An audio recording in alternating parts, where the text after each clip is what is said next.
জুতো পরে লোকটির পায়ে ইনফেকশন হয়ে গেছে। দেখুন হসপিটালে নিয়ে আসা হয়েছে লোকটিকে। পাগুলো প্রথমে ধুয়ে দেওয়া হচ্ছে ভালো করে। ধুয়ে দেওয়ার পর ড্রপারের সাহায্যে নখে কীরকম গর্ত হয়ে গেছে সেখানে ওষুধ দেওয়া হলো।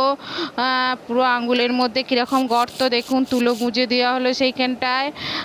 এরপরে দেখুন পরিষ্কার করে দেওয়া হচ্ছে, তুলোটাকে তুলে নেওয়া হলো। পায়ে বিশাল গর্তের মতো হয়ে আছে। এরপর দেখুন পায়ের নখগুলিকে পরিষ্কার করে দেওয়া হচ্ছে ঘষে ঘষে। পরিষ্কার করে দেওয়ার পর দেখুন এরপর নখগুলিকে ঠিকমতো কেটে দেওয়া হচ্ছে, বসিয়ে দেওয়া হচ্ছে এবং ঠিক নখগুলোকে শেপ করে কেটে দেওয়া হচ্ছে। দেখুন পায়ের নখগুলিকে আপনারা অবশ্যই সাবস্ক্রাইব এবং লাইক করবেন। এবার পায়ের লোমগুলোকে উঠিয়ে দেওয়ার জন্য আঠার মতো দেওয়া হলো। এবার লোমগুলোকে তুলে দেওয়ার পর দেখুন পাটি একদম সুস্থ হয়ে গেছে।